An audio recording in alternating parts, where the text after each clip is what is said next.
جنایات رضاشاه به روایت تاریخ. از کودتای انگلیسی 3 اسفند تا برکناری و اخراج توسط سفارت انگلیس.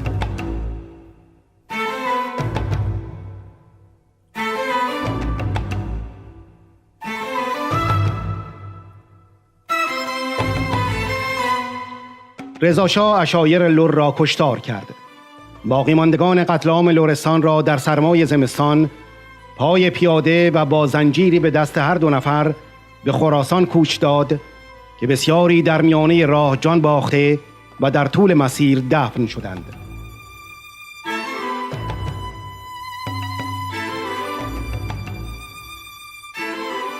رضاشاه زمین‌های حاصلخیز قشقایی‌ها را غصب کرد و در خاش یک ریگزار برهوت به آنها داد و سرانشان را به تبعید فرستاد. رضاشاه با هموطنان بلوچ که در برابر ژنرال گلدسمیت انگلیسی از مرزهای ایران دفاع کردند به جنگ برخاست و از آنان کشتار کرد. رضاشاه درجه نایبی خود را پس از کشتار هموطنان ترکمن که مدافع مرزهای ایران در برابر تجاوز 1916 روسیه تزاری در شرق دریای مازندران بودند گرفت. رضاشاه خون بسیاری از هنرمندان و روشنفکران آزادیخواه همچون فرخی یزدی، میرزاده عشقی، نسیم شمال و مدرس و دکتر ارانی را بر زمین ریخت. جنایات رضاشاه به روایت تاریخ. قسمت 3. رضاشاه و ملیت‌های ایران.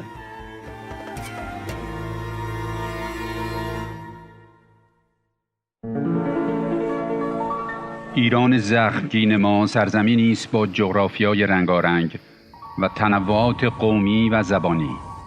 قرن‌هاست که این مرز پرگوهر زیستگاه ملیت‌های مختلف است و کرد و لر و ترک و بلوچ و عرب و ترکمن با هویت ایرانی و با عشق به این آب و خاک در کنار هم زندگی کرده و از آن نگاهبانی می‌کنند.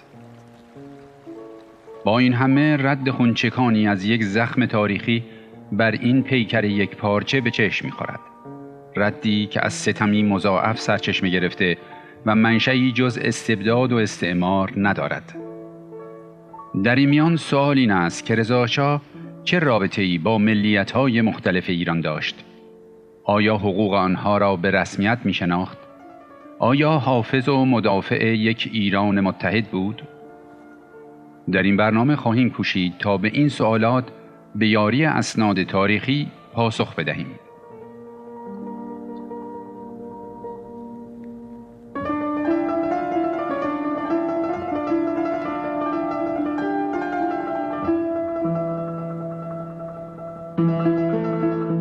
یک قاضی دیوان عالی آمریکا به نام ویلیام داگلاس در سالهای 1328 و 1329 از ایران و مناطق عشایری جنوب بازدید کرد.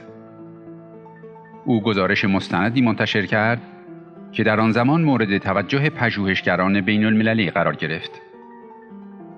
تاریخ از سرکوب و اعدام و کشتار فجیع لرها در بین سالهای 1303 تا 1306 بسیار نوشته است.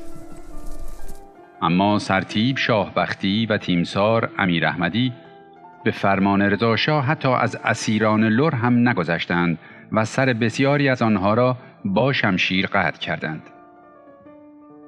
کشتار عشایر لر پایان جنایت رضاشاه نبود. باقی ماندگان قتل عام باید به منطقه دیگر در آن سوی ایران کوچ داده می شدند. رضاشاه در بهمن و سپس اواخر اسفند سال 1308 عشایر لر را از پیر و جوان و زن و مرد و کودک با پای پیاده و با زنجیری به دست هر 2 نفر کوچ داد. اون چه که رضاشاه در رابطه با هموطنان لرمون و عشایر لر انجام داد به واقع یه چیزی هست که بهش نسل کشی گفته میشه. بسیاری از مردمی که کوچ داده شده بودن بر اثر پیاده روی‌های طولانی و سرما و فشار جان خودشون رو تو این مسیر از دست دادن و تو همون مسیر اینها رو دفن کردن. حالا بگذاریم که بسیاری از احشامشون هم در همین مسیر نابود شدن، سرمایه هاشون از بین رفت، مردم بیچاره شدن. بر اثر این سرکوب مردمی که واقعا با کرامت و صاحب مکنت بودن به گروهی اسیر و فقیر و بیچاره تبدیل شدن. هارت از اعضای سفارت آمریکا در گزارش فوریه 1931 خود بهمن 1309 نوشته: هزاران مرد و زن و پیر و جوان و کودک صدها مایل راه را از لرستان و خوزستان تا خراسان با پای پیاده طی می‌کنند.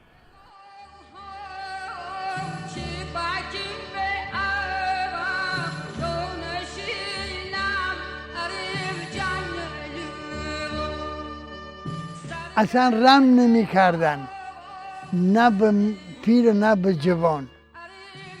اصلا قتل عام میکردن، به شمشیر، به تفنگ، به هر چی دست. حتی یکی بابا قسم خورد، بود یکی از فامیلام و شامرا اسمش بود میخواد دست ببندن پشت، گودی دست نبست، گود نمیخوام دست، چرا به دست نبست؟ چه کار کردم؟ با تو میام. بود اینو با سنگ کشتن.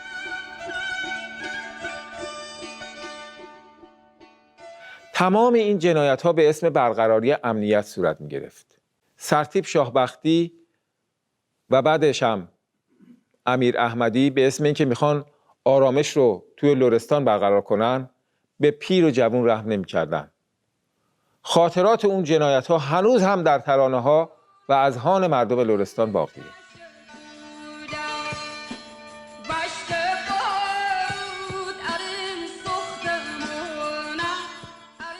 خدا شده بابا می چیزا میگفت که گریهش میومد، میگفت طرف شمشیر در هماغلش میومد، همینطور چش توی نفرات چش میچرخون، هر کم تو جلو چشش یه خورده برجسته بود یا میزد گردنش میزد بی رمونه.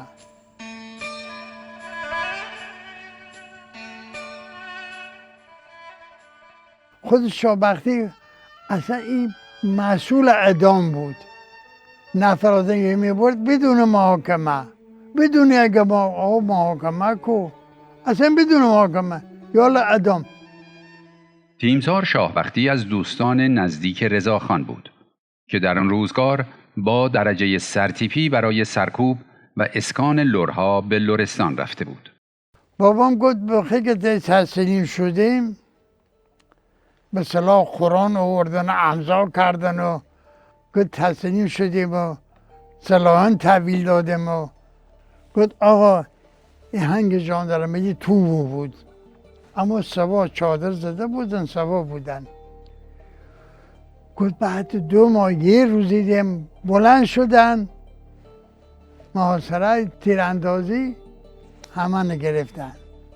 بابام گفت کوچمو کردن، هر 2 نفر یه زنجیر به دستمو، پا بری نه کشی نه زن بچه ها باشو، سوار نظام ژاندارمری عقب جلوشو، نشان بی نشان، اینو نه طایفه برن ون، بیشتر برن ون، مالوندشو همین تا خاک برزنو، تا شیروان اورچان، تا اونجا پیاده 6 ماه 7 ماه تو راه، منزل به منزل، زیر گرما و سرما.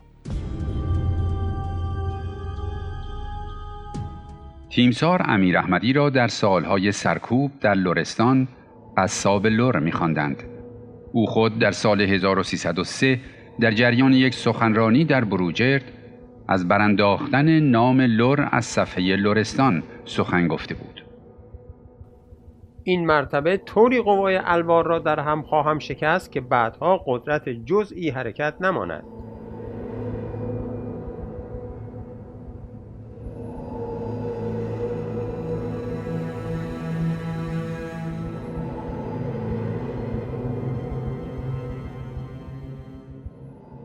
خاطره قمرالملوک وزیری از هدیه امیر احمدی قصاب لرستان به وی بیانگر گوشه‌ای از جنایات سرداران ارتش رضاشاه در حق مردم لرستان است.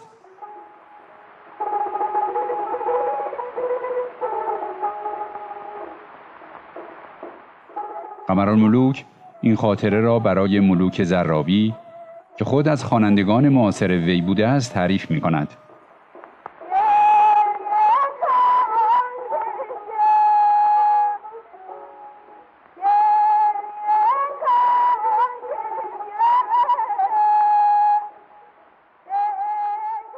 ملوک زرابی می گوید قمر برایم تعریف می کرد امیر احمدی امیر لشکر غرب که از افسران رضاخان بود موقعی که لرستان را فتح کرد من و مرتضی خان را به خانه‌اش دعوت کرد و تمام درباریان و بزرگان وقت را.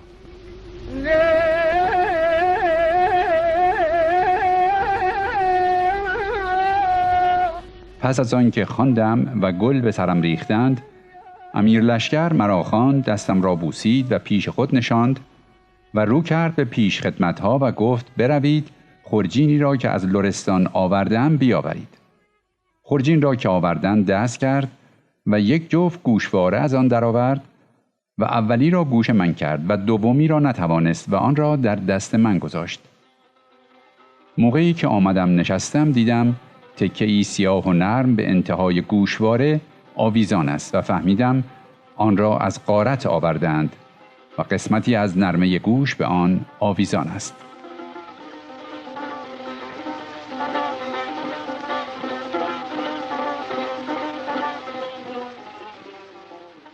فوراً آن یکی را هم درآوردم و همان شبانه آن را بردم پیش حاج ابوالحسن لاله جواهر فروش 4 راه استانبول و قیمت آن را بخشیدم. مدتی گذشت. یک شب منزل تیمورتاش مرا دعوت کردند که تمام رجال ایران بودند. هر کسی چشم روشنی آورده بود. پس از اینکه شام خوردند و من خواندم و خوشی‌ها گذشت، خواستار شدند که هدیه‌ها را باز کنند و نشان دهند و گفتند بزرگترین هدیه‌ای که امشب آوردند یک جفت گوشواره زمرد آنتیک است که قیمتش 40,000 تومان است. من دیدم از نظر خیلی شبیه آن گوشواره است. با وجودی که حالت انزجار به من دست داده بود کنجکاو شدم. پس از پرسجو فهمیدم که این هدیه از طرف یکی از بستگان تیمورتاش اهدا شده است. پرسیدم، گفت این را از ابوالحسن لاله به مبلغ 40,000 تومان خریدم. وقتی به اسناد اقدامات رضاشاه، یا راحت‌تر بگم وقتی به اسناد جنایت‌های رضاشاه در حق اقوام ملیت‌های ایرانی نگاه می‌کنیم، کردا، ترکا، لورا به طور خاص، اولین سوالی که برامون پیش میاد اینه که خب علت چیه؟ علت این همه دشمنی چیه؟ علت این همه خونریزی که رضاشاه از اقوام و ملیت‌های ایرانی کرده چیه؟ خب اینا خواهان حقوقشون هستن، خواهان این هستن که در حاکمیت شریک باشن. حاکمیت مال ایناست. اینا هم جزو همین دستگاه هستن. هویتشون رو میخوان، خواهان حمایت و حفاظت از هویت فرهنگیشون، زبانشون و اعتقاداتشون هستن. لورا و ترکا فاتحین تهران بودن، یعنی انقلاب مشروطه رو در واقع فتح تهران و پایان دادن نهایی به استبداد قاجار رو اینها انجام دادن در همون فتح تهران. خب اینا یک طرف بودن و داشتن برای پیروزی انقلاب مشروطه می‌جنگیدن. همون موقع که اینا برای مشروطه می‌جنگیدن، رضاخان اون موقع داشته دفاع می‌کرده از استبداد، یعنی در دو جبهه کاملا مخالف بودن. یا فرضاً مثلا قرارداد استعماری 1919، خب اینا همه باش مخالف بودن. سردار مریم بختیاری خودش جزء مخالفین قرارداد 1919 بوده. ایزن شخصیت‌های ملی دیگه اون موقع اینا خب به مخالفین قرارداد 1919 پناه میداده سردار مریم. خب ببینید این جبهه‌بندی وجود داشته. خب اینا تعارض داره با اون چه که رضا شاه اومده که پیش ببره، رضاخان اون موقع که بعدن میشه شاه. خب باز برگردیم به همون بحث مثلا تنوعات قومی ایران. خب اقوام مختلف ایران خب به هر حال هویت خودشون رو دارن و باید به خواسته هاشون پاسخ داده بشه. ولی اون پاسخی که رضا شاه داد، کما که همین پاسخی که شیخ و خمینی و خامنه‌ای دارن میدن، جز سرکوب چیزی نبوده. در حالی که خب در همون انقلاب مشروطه قانون انجمن‌های ایالتی و ولایتی تصویب شده که حتی با همون قانون انجمن‌های ایالتی و ولایتی بسیاری از این مسائل قومی و مسائل ملیت‌های ایرانی حل می‌شد. این جزء دستاوردهای انقلاب مشروطه بوده. ولی از اونجایی که رضا شاه اساساً توی صف مشروطه نبود و همیشه در صف مخالفین مشروطه بود، جز سرکوب و اعدام پاسخی به این خواسته ها نداد. این سیمای علی مردان خان بختیاری است، همان چهره ملی مردم لرستان که از فاتحان تهران در انقلاب مشروطه بود.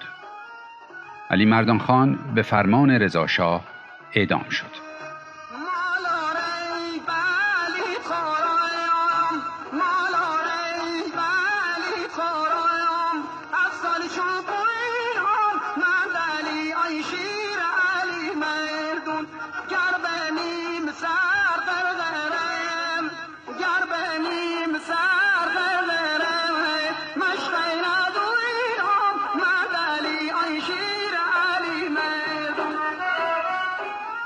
و این تصویر سردار مریم بختیاری است، زنی از خیل سرداران مشروطه خواه که نامش با فتح تهران گره خورده بود. بی مریم های خدا شیر زنون های خدا زغل زیدر صد فرهای پای تفنگ به دست های خدا نید باز فرابر خدا نید باز فرابر.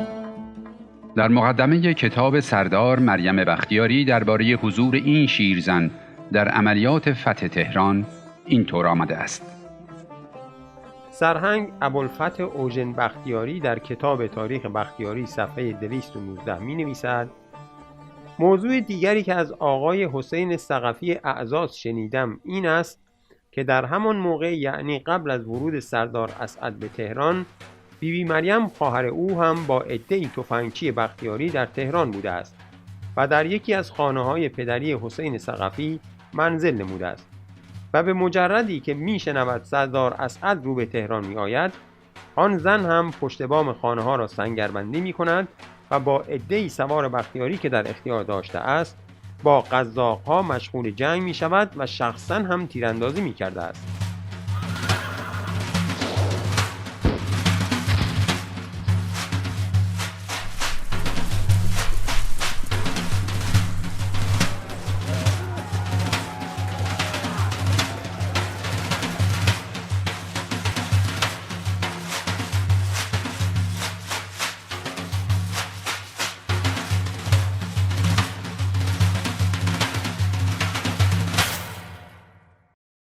نیروهای انگلیسی و مزدوران رضاخان به منزل سردار مریم بختیاری حمله کردند و این بزرگ زن بختیاری را مورد اذیت و آزار و اهانت قرار دادند.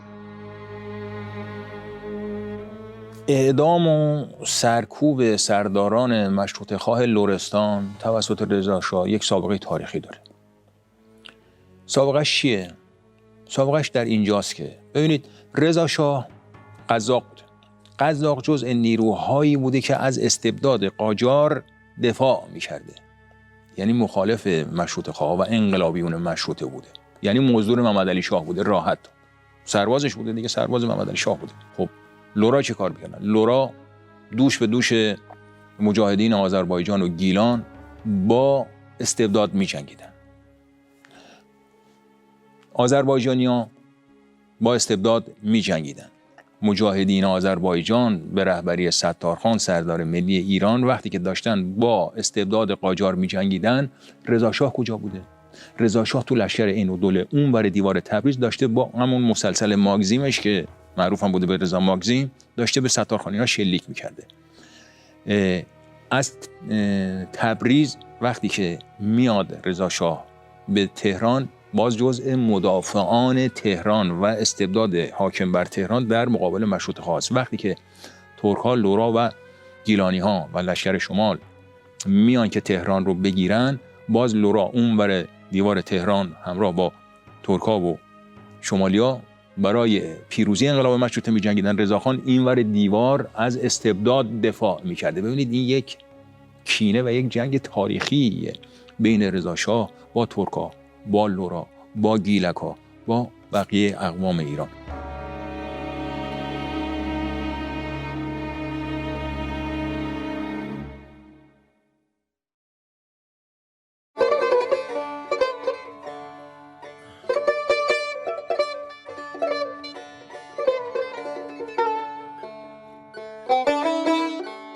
سال 1308 خورشیدی سالی بدشگون برای عشایر ایرانی بود.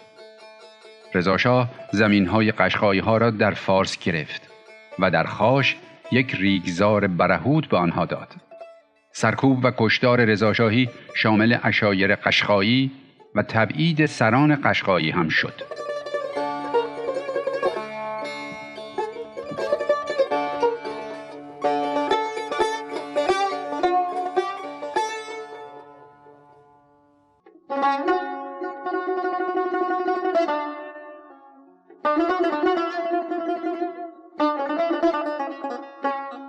مرزنشینان محروم استان سیستان و بلوچستان هم خاطرات خونینی از رضاشاه در حافظه دارند. حافظان غیور مرزهای شرقی این آب و خاک هم از سرکوب و تعدی رضاشاه در امان نماندند.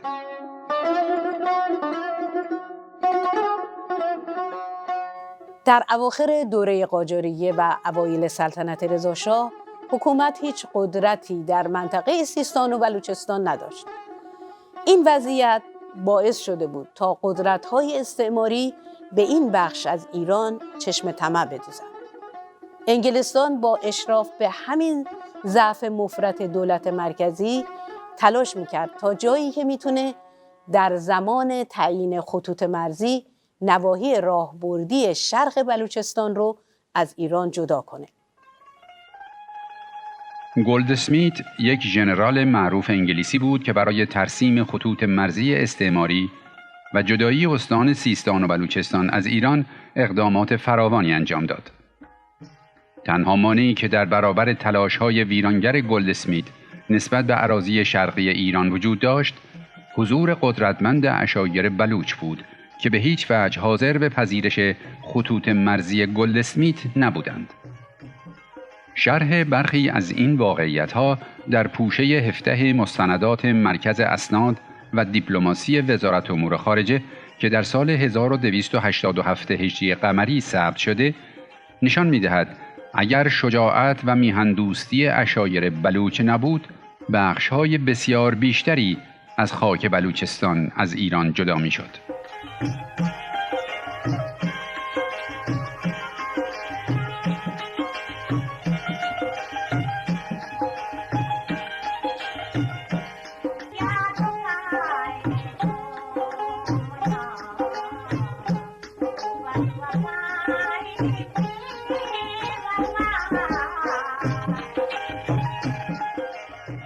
وقتی رضاشاه قدرت رو قبضه کرد، در یک رویکرد ضد مردمی و خائنانه و در فاصله سالهای 1307 تا 1317 دست اندر کار جنگ و کشتار توی بلوچستان شد و حافظان مرزهای شرقی ایران و عشایر بلوچ رو سرکوب کرد. یکی از جنایت‌های رضاشاه که خیلی معروفه، مسموم کردن چاهای آب بلوچستان توی اون جنگ‌ها بود.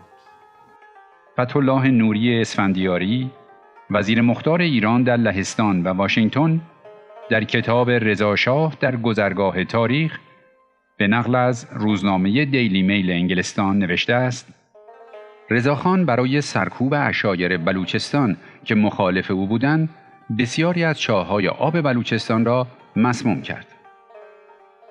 یکی دیگر از شیوه‌های رضاشاه برای سرکوب مردم بلوچستان گروگانگیری سران عشایر و یا فرزندان و اعضای خانواده آنها و تبعیدشان به مناطق دوردست بود. اگر گروگان فرد مهمی بود، او را مشخصاً به تهران آورده و به حالت تبعید نگه می داشت. به عنوان نمونه شماری از سران بلوچ را به عنوان گروگان به تهران و اصفهان آورده بودند. تعدادی از بلوچ‌هایی که به گروگان گرفته شده بودند بعد از اخراج رضاشاه از ایران اینا آزاد شدند. اما گروگان‌های بلوچی که رضاشاه در تهران و اصفهان توی بازداشت خانگی اینا رو نگه داشته بود جزو آخرین گروه‌های تبعیدی بودند که بعد از شهریور 1320 و اخراج رضاشاه از ایران آزاد شدند. علت تأخیر در آزادی این تبعیدی‌ها هم مخالفت امیرحسین خزیمه فرماندار کل سیستان و بلوچستان بود. فردی بود به اسم امیرحسین خزیمه علم که با این کارش میخواست به محمد رضا شاه که تازه شاه شده بود بادمجون دور قابچینی کنه و خوشخدمتی کنه.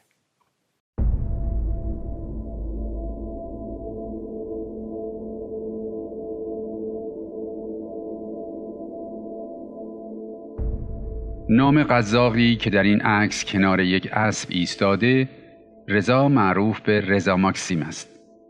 این عکس در سال 1285 هجری شمسی در سفارتخانه بلژیک در تهران برداشته شده و اسبی که در عکس می‌بینید متعلق به سفیر بلژیک است. رضا ماکسیم که پیش از این معین نایب یا همان ستوان یک بود، در فاصله بین سالهای 1281 تا 1284 ارتقاء درجه پیدا کرد و درجه نایبی یا همان سروانی گرفت. سروان که شد، پایش به سفارتخانه ها باز شد و افتخار عکس گرفتن با اسب‌های سفرای اروپایی نصیبش شد. اما راستی دلیل ارتقاء درجه آن قزاق معین نایب چه بود؟ رضاخان توی فاصله سالهای 1281 خورشیدی به بعد تا 3 سال بعد تا 3-4 سال بعد این معین نایب بوده. درجه‌اش رو ببینید چجوری گرفته. میره خراسان، مأموریت خراسان بهش میدن برای سرکوب ترکمن‌ها. یعنی مأموریتش سرکوب شورش ترکمن‌ها بوده. وقتی که اونجا در سرکوب ترکمن‌ها پیروز میشه میاد و یک درجه میگیره و میشه نایب. نایب یه چیزی مثلا معادل مثلا سروان الان یا یه چیزایی. درجات بعدیش هم در همین سرکوب ها و در همین کشتار قهرمانان مشروطه است که میگیره. در واقع رضا شاه درجاتش رو در سرکوب شورش های مردمی و پس لرزه های انقلاب مشروطه بود که گرفت و یکی از علل محبوبیتش هم در واقع پیش نیروهای استعماری همین سرکوب هایی بود که به عمل آورد.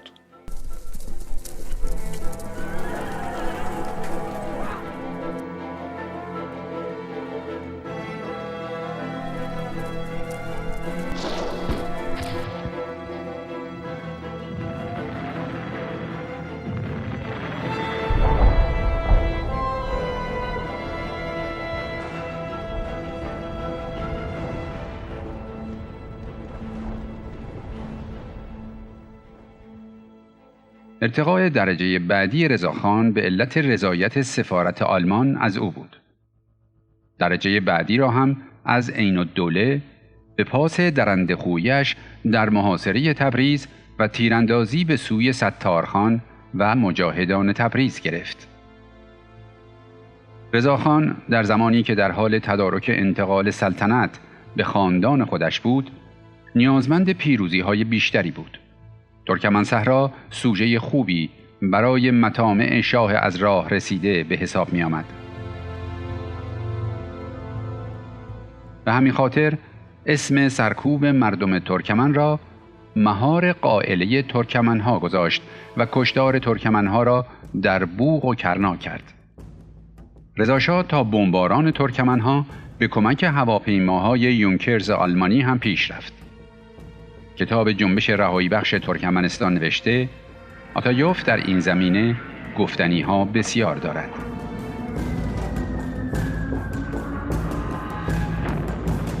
مردم ترکمن صحرا همون مردم دلاوری بودند که در سال 1916 میلادی به قیمت خون خودشون از اشغال ترکمن صحرا به دست نیروهای تزاری جلوگیری کردند. اگر دفاع قهرمانانه ترکمنها نبود، هیچ نیروی دولتی وجود نداشت که از اشغال و ضمیمه کردن کامل ترکمن صحرا به خاک روسیه تزاری جلوگیری کنه.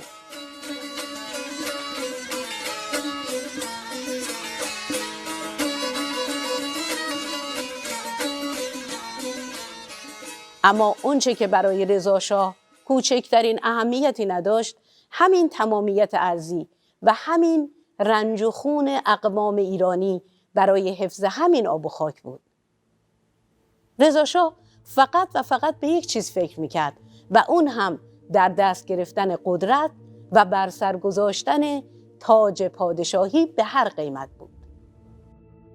محمد تقی بهار در جلد دوم کتاب تاریخ احزاب سیاسی ایران صفحه 238 یک نمونه از جنایت‌های نیروهای رضاشاه نسبت به اهالی بیرجند را با عنوان وحشیگری عجیب ثبت کرده است. یکی از سرکردگان نیروهای رضاخان به نام جان محمد خان در ادامه سرکوب ترکمنها و خراسانیان در روستاهای بجنورد دست به قتل عامی دیرهنگام زد که فقط در یک مورد 60 نفر را کشتار کرد.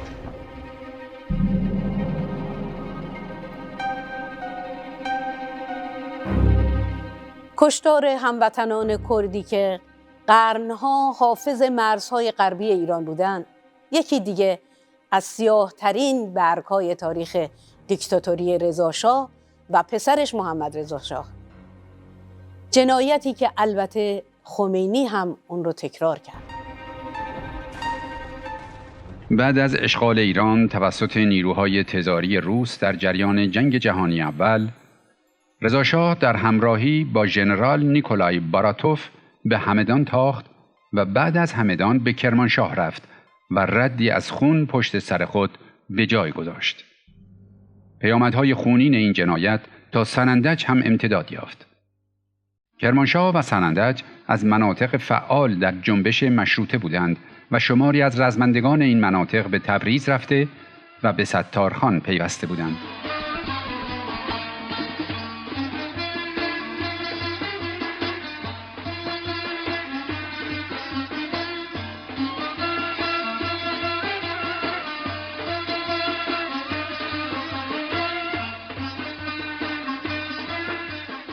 رضاشاه بعد از شکست انقلاب مشروطه از مردم آن دیار هم مانند دیگر ایرانیان مشروطه‌خواه انتقام گرفت.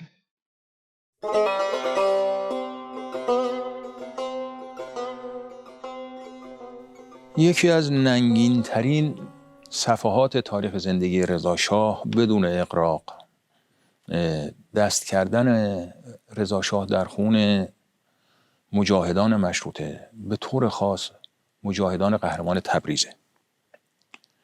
در جنگ‌های تبریز رضاشاه که اون موقع معروف بود به رضا ماکسیم، مسلسل ماکسیمی که داشت، رضاشاه توی محاصره تبریز در واقع مسلسلچی لشکر عین‌الدوله بود، شاهزاده عین‌الدوله که از تهران فرستاده بودن که ستارخان رو سرکوب کنه و مردم تبریز رو سرکوب کنه، که رضا خان اون موقع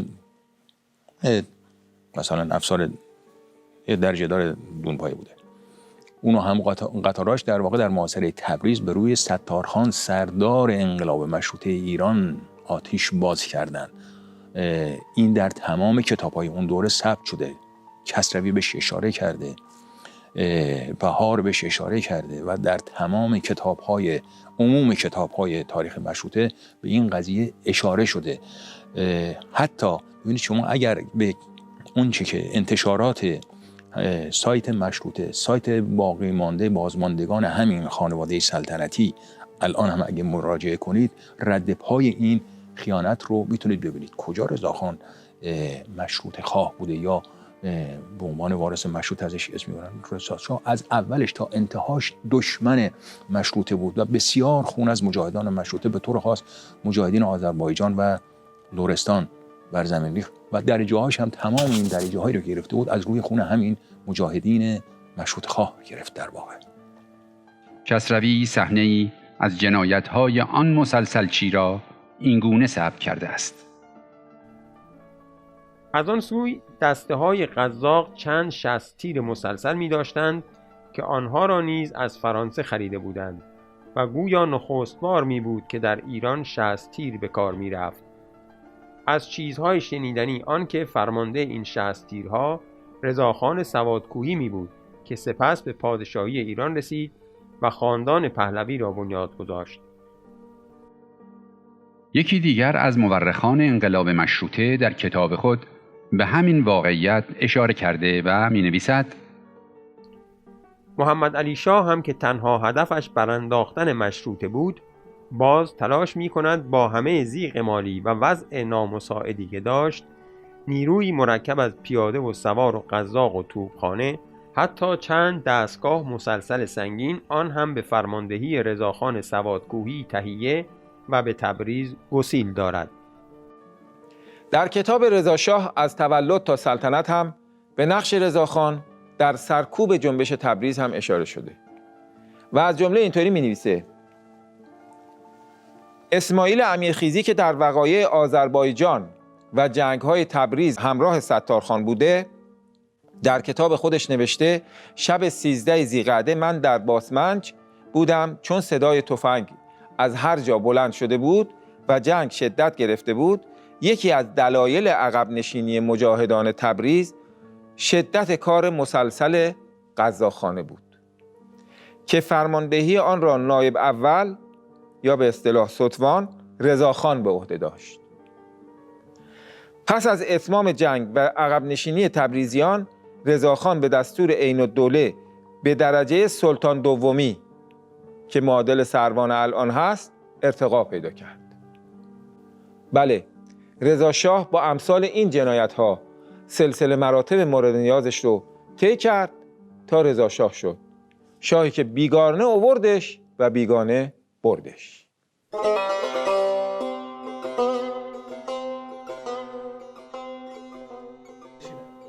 در کنار سرکوب لرها، مردم خوزستان و هموطنان عربمون هم از شر جنایات رضاشاه در امان نموندند.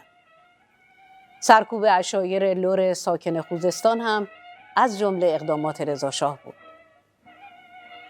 نبردهای شیرزن قهرمان لر به نام قدم خیر هنوز که هنوزه در خاطره و آوازهای مردم لرستان هست.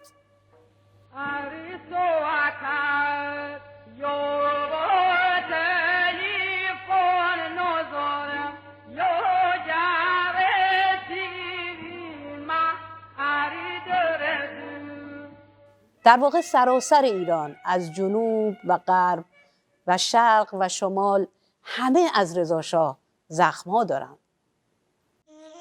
بوشهر، برازجان، بندرعباس و کازرون هم از جمله شهرهای جنوبی ایران هستند که پیکرشان از تیغ سرکوب رضاشاه خونین است. رضاشاه بسیاری از فرزندان مردم این شهرها را به شهادت رساند و بسیاری از آنها را در تنگنا و سختی محصور کرد و شماری از آنان هم در تبعید و محنت چشم از جهان فرو بستند. میرزا محمد برازجانی و ناصر دیوان کازرونی از جمله قهرمانان نواحی جنوب کشور بودند. مرزبانانی شجاع و میهن‌پرست که گسترده ترین مرزهای آبی ایران را در برابر نیروهای استعماری انگلستان حفظ کردند. قهرمانانی که هر کدام تیغ و تیری از رضاشاه خوردند.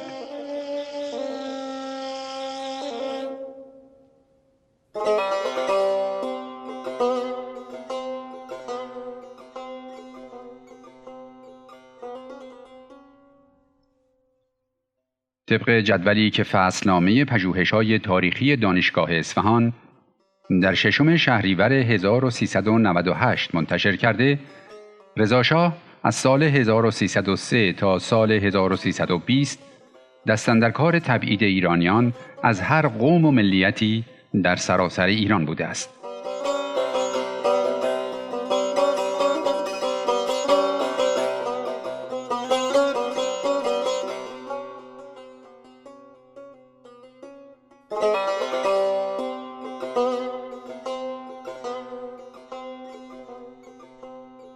رضاشاه بسیاری از روشنفکران، هنرمندان و چهره‌های آزادیخواه ایران را کشت.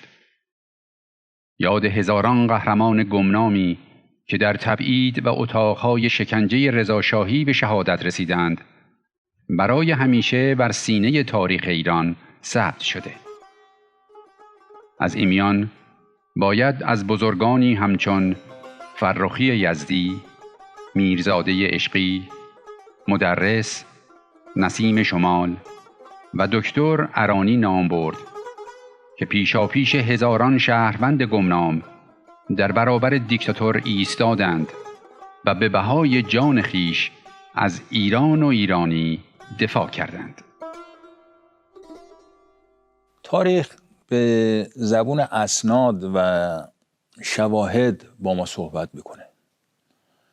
همین مستندات تاریخی و همین اسناد و گواهی ها هستند که در واقع میتونیم تشبیهشون کنیم به قطعات یک پازل که وقتی که کنار هم دیگه میشینیمشون یک واقعیتی رو به ما نشون بدن، یا چهره یک شخص رو، یک شخصیت رو به ما نشون بدن. چهره رضاشاه رو هم باید همین اینجوری در واقع ما چهره واقعیش رو بشناسیم و با چیدن اسناد کنار هم دیگه، اسناد همون دوره.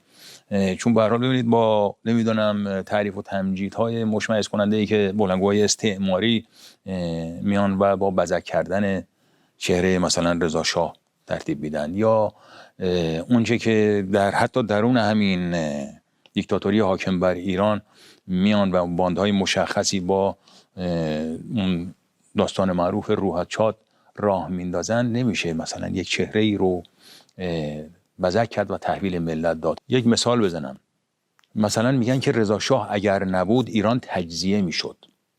خیلی این رو گفتن دیگه که هر نمیدونم قومی و هر نمیدونم چهره‌ای می اومد و بخش از ایران رو داشت جدا میکرد، اما رضاشاه بود که اومد و با رشادت و فلان و این صحبت ها ایران رو جمع و جور کرد و در واقع تمامیت ارضی ایران رو حفظ کرد. خب این یکی از اون خرافه های بسیار ننگین و جعل های بزرگ تاریخی در مورد تاریخ معاصر ایران و به طور خاص انقلاب مشروطه است و به طور اخص اونچه که رضاشاه در این مورد انجام داد. ببینید این یک جعل واقعی تاریخی است در مورد اقوام ایرانی که میخواستن تجزیه کنن و یک جعل بسیار بسیار ننگین در مورد رضاشاه است که اومد و ایران رو، تمامیت ارضی ایران رو حفظ کرد. اگر نه که همچین چیزی نیست. برین اسناد رو نگاه کنید متوجه میشید.